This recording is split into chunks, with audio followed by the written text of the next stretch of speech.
अस्सलामुअलैकुम सामीन। क़ुरबानी की अहमियत और फजीलत के हवाले से इस वक्त हम जामिया दारुस्सलाम अम्बाला हरियाणा के सरबराह हज़रत मौलाना जावेद नदवी दामत बरकातुहुम का बहुत ही अहम बयान पेश कर रहे हैं, सुने। बिस्मिल्लाहिर्रहमानिर्रहीम वल्फज्र वलयालिन अश्र वश्शफ़इ वल्वत्रि वल्लैलि इज़ा यसर। हजरात, आज का हमारा मौजू है अय्याम ज़िलहिज्जा और फजीलत क़ुरबानी। आज 4 ज़िलहिज्जा है, जुमे का दिन है। जैसा कि आप सभी जानते हैं कि अल्लाह तबारक व तआला ने इंसान को अपनी इबादत के लिए पैदा किया और उस इबादत के करने के लिए मुख्तलिफ़ मौक़े, मुख्तलिफ़ मौका महल दिए गए हैं, जिसमें इंसान को कम अमल करने पर ज़्यादा फजीलतें मिलती हैं। जैसा कि रमज़ान के महीने में एक फ़र्ज़ का सवाब 70 फ़र्ज़ के बराबर दिया जाता है, इसी तरह से दूसरे मौक़े भी हैं, जिनमें से एक मौका है अय्याम ज़िलहिज्जा। अय्याम ज़िलहिज्जा कहते हैं ये रमज़ानुल मुबारक के बाद, जब हम शव्वाल ज़िलक़ादा के बाद ज़िलहिज्जा के चाँद की कैलेंडर के एतबार से ये आखिरी महीना है, जिसकी आज 4 तारीख़ है। इसके जो इब्तदाई अय्याम हैं 10, उनकी कुरान और हदीस में बड़ी फजीलतें आई हैं। बहुत सारी फजीलतें ऐसी हैं, अगर हम उनको सुन लें और उन पर अमल करें तो अल्लाह तबारक व तआला की रज़ा हमें ज़रूर हासिल होगी।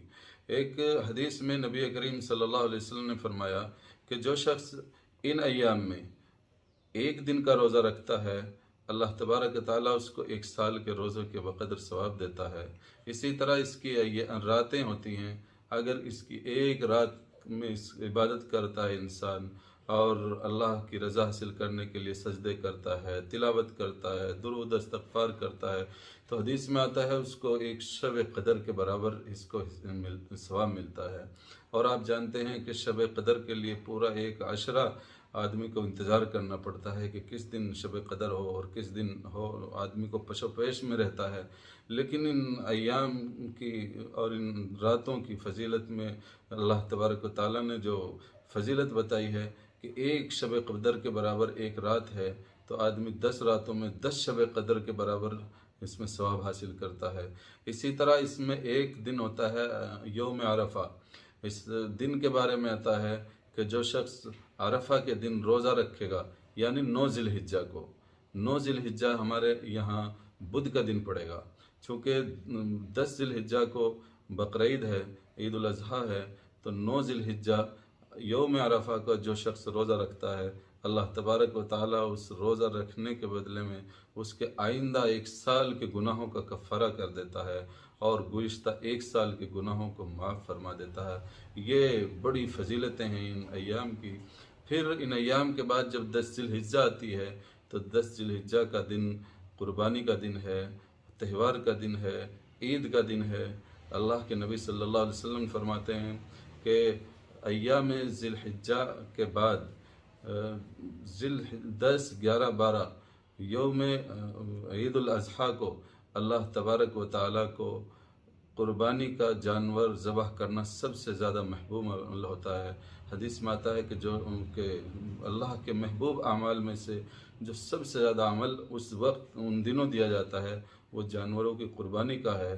तो जो शख्स साहिब इस्तिताअत हो, साहिब हैसियत हो, उन्हें चाहिए कि यौम ईद उल अज़हा को कुर्बानी ज़रूर दें।